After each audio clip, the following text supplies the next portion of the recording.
अच्छा, first of all पेटी cash क्या है? Petty cash is use for small business payments like T, coffee और स्टेप्स। अक्सर बच्चे ये गलती कर देते हैं। फॉर एग्जांपल, आपने अपने सप्लायर से क्रेडिट पे परचेजेस की।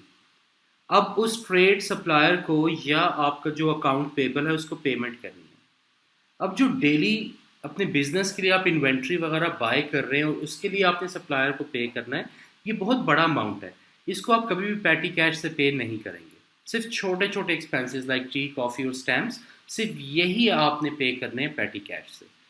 पेटी कैश बॉक्स एक लॉकर भी हो सकता है या एक टिन भी हो सकता है, जो कि हमेशा कैशियर या अकाउंटेंट के पास पड़ा होगा। पेटी कैशियर वो बंदा है जिसको आप बैंक से पैसे विड्रॉ करके उसके पास रखवाते हैं, और वो फिर क्या करता है, वो सारे सपोर्टिंग डॉक्यूमेंट्स भी बनाता है और कैश भी पे करता है जिस एम्प्लॉय को उसकी ज़रूरत होती है। Vouchers and receipts, supporting documents extremely important होते हैं।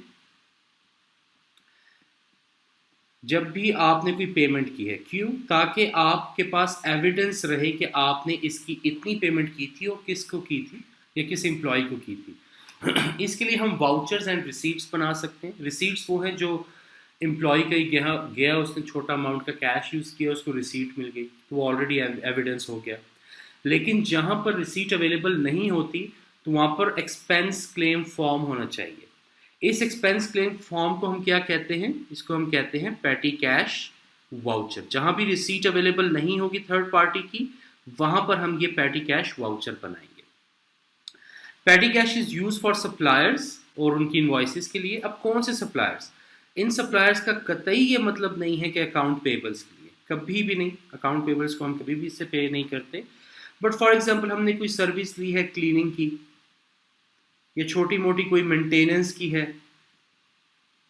तो इस तरह की अगर आप छोटी मोटी सर्विसेज देते हैं तो उनकी पेमेंट्स जो है आप पेटी कैश से कर सकते हैं। फिर एम्प्लॉयज़ को आप जब भी पेमेंट करते हैं तो या तो चेक रिक्विजिशन फॉर्म आपके काम आएगा। अगर बड़ी पेमेंट्स करनी है, चेक रिक्विजिशन फॉर्म हमेशा बिग अमाउंट की पेमेंट्स के लिए ही आप रेज करते हैं। या आपने जब फ्लोट लेना है, फ्लोट क्या होता है कि पेटी कैश खत्म हो गया, आपने बैंक से पैसे विड्रॉ करने हैं कैशियर को देने के लिए, तो फिर चेक रिक्विजिशन फॉर्म रेज होगा। एक्सपेंस क्लेम्स जो हैं, अगर तो रिसीट अवेलेबल है एम्प्लॉय के पास, वेल एंड गुड, रिसीट ले लें, उसको कैश पे कर दें। अगर वो अवेलेबल नहीं है तो फिर पेटी कैश वाउचर बनाना मस्ट हो जाएगा। ऑथराइजेशन। अब ऑथराइजेशन के लिए क्या किया जाता है? ऑथराइजेशन लिमिट सेट कर दी जाती है। कैश जो है वो कैशियर के पास पड़ा होता है, मैनेजर उसको बता देगा। लेट्स सपोज अगर $15 से कोई छोटी पेमेंट है, वो आप क्लेम पास कर सकते हैं। लेकिन अगर कोई क्लेम आता है $15 से बड़ा, तो आपने पेटी कैश से डायरेक्टली पे नहीं करना, बल्कि आपने सुपरवाइजर को रेफर करना है कि ये क्लेम आया है जो कि $16 या $100 के बीच में है। अब अगर इस तरह कोई क्लेम आता है तो वो डेफिनेटली आपने सुपरवाइजर को पास ऑन करना है और वो उसका अप्रूवल करेगा।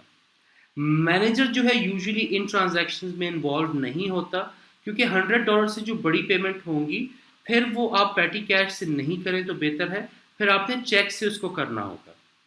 फिर चेक से करने के लिए आप ओपन चेक भी ड्रॉ कर सकते हैं या क्रॉस चेक भी राइट डाउन कर सकते हैं। Open cheque and cross cheques में डिफरेंस क्या है वो हम पीछे देख चुके हैं। ऑब्वियसली क्रॉस चेक्स जो हैं वो ज़्यादा सेफ होते हैं। तो $100 से अगर बड़ी पेमेंट्स भी आ जाती हैं तो उसके लिए तो ऑथराइजेशन की ज़रूरत है, बट बाय मैनेजर, और वो फिर पेटी कैश से कभी पे नहीं होगा, वो प्रॉपर बैंकिंग चैनल से ही पे होगा। अच्छा, जो मेथड हम रन करते हैं, प्री पेमेंट्स या पोस्ट पेमेंट्स भी हो सकती हैं। अब pre payments and post payments का क्या मतलब है यहाँ पे? फॉर एग्जाम्पल, आपका एक एम्प्लॉय है, एम्प्लॉय ए, उसको आपने कहा कि आप टैक्सी में जाओ और कस्टमर को विजिट करो। अब इसमें सबसे पहले जब वो सुपरवाइजर या मैनेजर अपने एम्प्लॉय ए को कहेगा कि आप टैक्सी में जाओ और कस्टमर को विजिट करो, तो एक तरीका तो ये है प्री पेमेंट का। प्री पेमेंट का क्या तरीका है कि वो एम्प्लॉय को कहेगा कि कितना किराया आएगा इसका कस्टमर को विजिट करने का, वो कहेगा $5। तो कहेगा ठीक है, आप जाओ कैशियर के पास, वहाँ से पेटी कैश वाउचर लेके आओ। क्यों पेटी कैश वाउचर लेके आओ? क्योंकि यूजुअली टैक्सी के जब आप किराए वगैरह देते हैं तो उसके लिए कोई रिसीट आपको यूजुअली नहीं मिलती, अनटिल अनलेस आप करीम वगैरह यूज़ करें तो उसकी रिसीट्स मिल जाती हैं, बट यूजुअली इसकी रिसीट नहीं मिलती। तो सुपरवाइज़र जो है उसे कहेगा ठीक है आप लेके आओ एक्सपेंस पैटी कैश वाउचर, उसमें लिखेगा टैक्सी फेयर, ये वजह है उसकी, और उसको साइन करेगा सुपरवाइज़र या मैनेजर। फिर वो पैटी कैश वाउचर जो है वो लेके जाएगा कैशियर के पास, कहेगा इसको ऑथोराइज कर दिए तो इसकी आप मुझे पेमेंट कर दें। वो $5 लेगा, वो जाएगा टैक्सी में, उसको यूज़ करेगा कैश को, जितना यूज़ कर लिया वेल एंड गुड, जो बच जाएगा वो वापस आके कैशियर को ही दे देगा। ये क्या है, ये प्री पेमेंट है कि पहले बिजनेस ने पेमेंट कर दी, उसके बाद एम्प्लॉय ने उसको छोटे मोटे एक्सपेंस के लिए यूज़ किया। इसी तरह पोस्ट पेमेंट भी हो सकता है कि सुपरवाइजर कहेगा उसको एम्प्लॉय ए को कि आप जाओ विजिट करके आओ, किराया आप अपनी पॉकेट से ही दे दो, फिर जब आप वापस आओगे फिर क्लेम कर लेना। फिर एम्प्लॉय जाएगा, मे बी उसने $3.5 यूज़ किया, बाकी अपनी पॉकेट से उसने कैश पे भी कर दिया।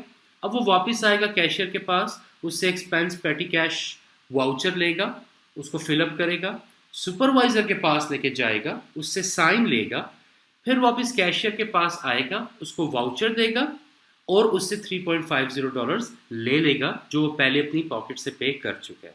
इसे कहते हैं पोस्ट एक्सपेंडिचर पेमेंट्स। अच्छा, अक्सर पेटी कैश IOUs भी होते हैं।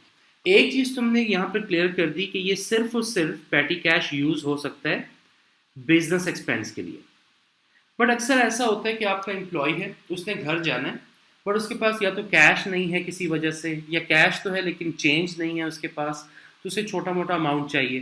तो वो कैशियर के पास आएगा, उसे कहेगा कि मुझे अपने पर्सनल ट्रैवल के लिए थोड़ा सा कैश चाहिए, लेट्स से $2। तो वो $2 पर्सनल एक्सपेंस के लिए भी कैशियर से ले सकता है, बट ये बिजनेस एक्सपेंस कभी भी नहीं है, ये पर्सनल एक्सपेंस है। तो इसमें कैशियर क्या कहेगा, ठीक है आपके पास कैश नहीं है, आप ये $2 ले लें, बट कल जब आप मुझे आएंगे तो आपने ये कैश $2 मुझे वापस करना है। तो इस तरह के अरेंजमेंट को क्या कहते हैं, IOU। इसमें एम्प्लॉय जो है उसने एक शॉर्ट टर्म लोन ले लिया $2 का, उसने कैश यूज कर लिया, अगले दिन आएगा तो उसको रिटर्न कर देगा। अगर तो वो बिजनेस पर्पस के लिए ले रहा है फिर तो ये पेटी कैश क्लेम होगा, लेकिन अगर वो पर्सनल एक्सपेंस के लिए ले रहा है तो ये IOU होगा, उसने ज़रूर उसको रिटर्न करना होगा later on to the cashier. So I hope you are clear with all these points. अब एक एग्जाम्पल देखते हैं पेटी कैश की ऑथराइजेशन से related. Would you say that the items amount and recipient below are acceptable for petty cash payments at Top Toys or not. अब इसमें एक चीज़ हम यहाँ पे बिल्डअप कर लेते हैं, कोई लिमिट। अच्छा, इसमें लिमिट की जरूरत नहीं, सिर्फ देखना एक्सेप्टेबल है या नहीं। Okay, first of all portable air conditioner unit जिसकी अमाउंट है 75.99 जो कि हमने ऑफिस मैनेजर के लिए बाय किया। एक चीज़ तो ये बड़ी क्लियर होगी कि ये जो AC हमने बाय किया है it's a business expense, but इसका अमाउंट अगर देखें तो ये $76 का अमाउंट है। यूजुअली जो हम पेटी कैश अमाउंट रखते हैं वो टोटल $120 होता है, तो इतनी बड़ी पेमेंट तो आप कभी भी पेटी कैश से नहीं करेंगे, तो ऑब्वियसली इट्स नॉट एक्सेप्टेबल क्योंकि अमाउंट बहुत बड़ा है। Second, coffee filter for office coffee machine, तो ऑब्वियसली ये भी बिजनेस एक्सपेंस है आपका, अमाउंट है $2.99, छोटा सा अमाउंट है, और PA के लिए किया है, पर्सनल असिस्टेंट के लिए बाय किया है, तो बिजनेस एक्सपेंस है, तो यस इसको आप अप्रूव कर देंगे। Then bunch of flowers for Valentine day $18 for sale staff, किसी सेल स्टाफ को आपने फ्लावर का बुके दिया है फॉर वैलेंटाइन डे, अब ये एक्सेप्टेबल है या नहीं। अब ये पर्सनल एक्सपेंस है, अगर आप किसी को वैलेंटाइन पे बंच ऑफ फ्लावर्स दे रहे हैं तो ये बिजनेस एक्सपेंस तो कभी नहीं होगा, ये तो पर्सनल एक्सपेंस होगा, और जब पर्सनल एक्सपेंस होगा तो obviously this will not be acceptable. Then bus ticket to Plastic Today conference 2.60, छोटा सा अमाउंट है 2.60 का, और आप अपने सेल्स स्टाफ को दे रहे हो ताकि वो कॉन्फ्रेंस पे जा सके, तो obviously yes it's a business expense क्योंकि वो बिजनेस के काम से कॉन्फ्रेंस पे जा रहा है, तो yes it's acceptable. So I hope आपको थोड़ा आइडिया हो गया होगा कि बिजनेस एक्सपेंस क्या होते हैं, पर्सनल एक्सपेंस क्या होते हैं, बड़े अमाउंट्स क्या होते हैं और छोटे अमाउंट्स क्या होते हैं। तो हमने सिर्फ पेटी कैश के वो क्लेम्स अप्रूव करने हैं जो सिर्फ और सिर्फ बिजनेस एक्सपेंस के लिए होंगे और छोटे अमाउंट्स के होंगे।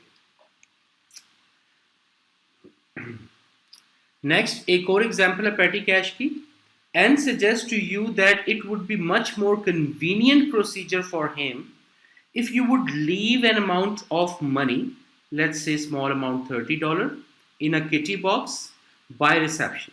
मतलब रिसेप्शन पे आप एक किटी बॉक्स रख दें, उसमें $30 आप रोज डाल दिया करें, so that employees who are short of cash for parking meters, phones or bus fares could dip in without all the receipt first. ये problematic statement है कि रिसीट वगैरह बनाने की या सपोर्टिंग डॉक्यूमेंट्स बनाने की कोई ज़रूरत नहीं है. जिसको कैश चाहिए हो वो रिसेप्शन पे आए और वहाँ से छोटा मोटा अमाउंट लेके अपनी ज़रूरत को पूरा कर ले.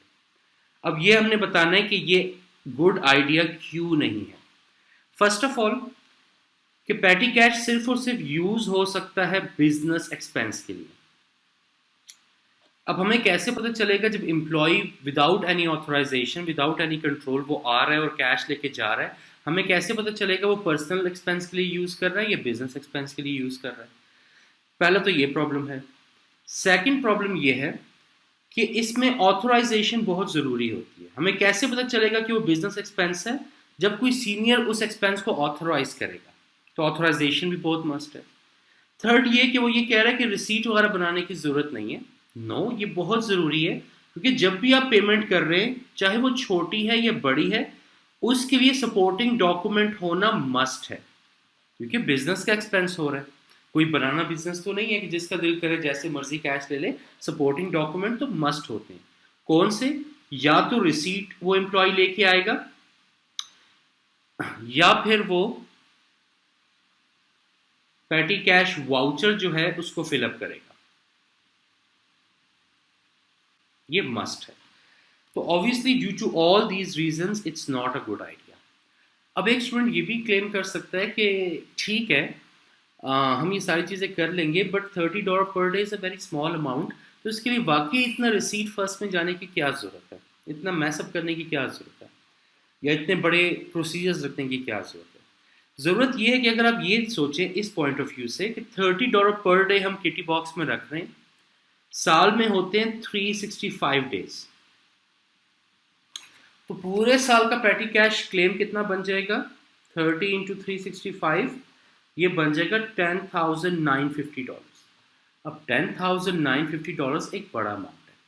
सेकेंडली, अगर आप सपोर्टिंग डॉक्यूमेंट्स मेंटेन नहीं कर रहे और आपके कंट्री में वैट, इनपुट वैट जो है 20% है, तो अगर आप डॉक्यूमेंट्स क्लेम नहीं कर रहे तो ये वैट भी आप टैक्स डिपार्टमेंट से क्लेम नहीं कर सकेंगे.